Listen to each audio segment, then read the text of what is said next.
Participle में देखने को मिलता है। आगे rule 3, when two actions are done by the same subject at the same time और in quick succession the earlier action is expressed by a present participle.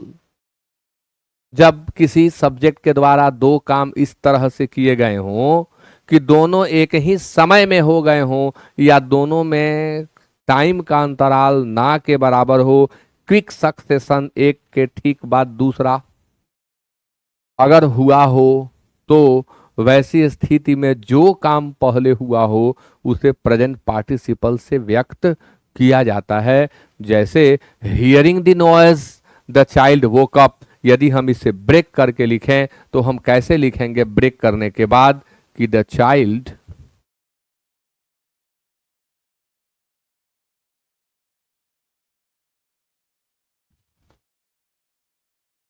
heard the noise, the child woke up। अब हमने इसे दो clause में बांट दिया, दो sentence में बांट दिया, अलग अलग कर दिया। बच्चा नॉइज को सुना और बच्चा जग गया। अब इन दोनों को कंबाइन करना है, सेंटेंस कॉम्बिनेशन के रूप में ये सिखाया जाता है। इंटरमीडिएट में इससे प्रश्न पूछा जाता है। तो बच्चे ने नॉइज को सुना और बच्चा जग गया, तो क्या नॉइज सुनने के 10 मिनट बाद जगा या आधे घंटे, 1 घंटे, 2 घंटे बाद जगा? जी नहीं, यहाँ क्विक सक्सेशन में काम हुआ या यूं कहें कि सेम टाइम काम हुआ। उसकी आवाज कान में आई कि जगना भी शुरू, हिलना डुलना शुरू और जग गया।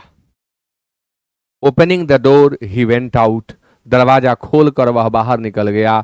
दरवाजा खोलकर 10 मिनट गेट पर इंतजार किया? नहीं, ये नेचुरल नहीं है, अननेचुरल है। दरवाजा खोला किस लिए?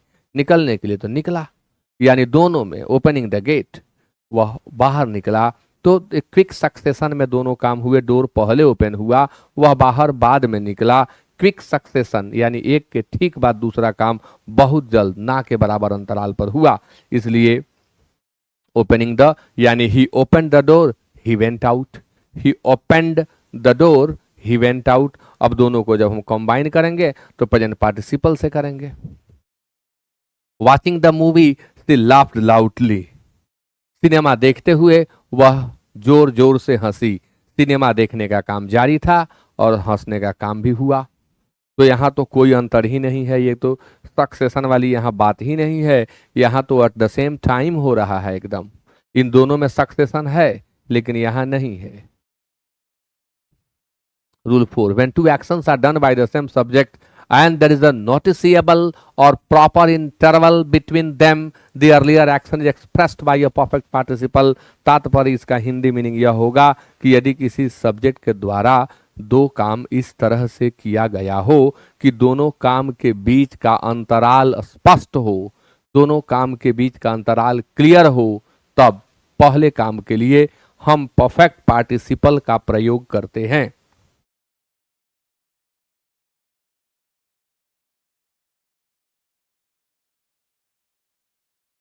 तो पहले काम के लिए हम परफेक्ट पार्टिसिपल का प्रयोग करते हैं। फिर से सुने, यदि किसी सब्जेक्ट के द्वारा दो काम इस तरह से किया गया हो कि दोनों काम के बीच में प्रॉपर इंटरवल हो या नोटिसिएबल इंटरवल हो, यानी अंतराल नोटिस करने लायक हो, फील करने लायक हो, अंतराल स्पष्ट समझ में आ रहा हो, तब जो काम पहले हुआ हो उसे एक्सप्रेस करेंगे परफेक्ट पार्टिसिपल से। और परफेक्ट पार्टिसिपल क्या है? तो हैविंग प्लस V3।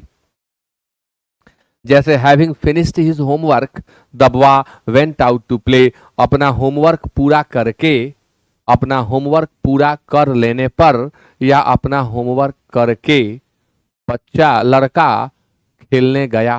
तो दो काम उस बच्चे ने किया, एक काम कि वह होमवर्क को पूरा किया, दूसरा काम कि वह खेलने गया। तो क्या जिस तरह से दरवाजा खोलकर बाहर निकला या सांप को देखकर चिल्लाने लगा, बाघ को देखकर भागने लगा, क्या उसी तरह से यह भी होगा? जी नहीं। वह बाघ को देखकर भागने लगा या भाग गया तो नजरें बाघ पर पड़ी कि पैर ने अपना काम शुरू कर दिया। वह सांप को देखकर चिल्लाने लगी तो नजरें उसकी सांप पर पड़ी कि चिल्लाना भी शुरू हो गया। तो ऐसी स्थिति में हम प्रेजेंट पार्टिसिपल से सेंटेंस को स्टार्ट करते हैं, लेकिन जब प्रॉपर और नोटिसेबल डिफरेंस देखते हैं हम इंटरवल के बीच, तब हैविंग प्लस V3 से सेंटेंस को लिखते हैं। Having lost the match the team accepted the defeat. Match हार जाने पर टीम ने अपने हार को स्वीकार किया, तो हार हुई उसके बाद स्वीकार हुआ।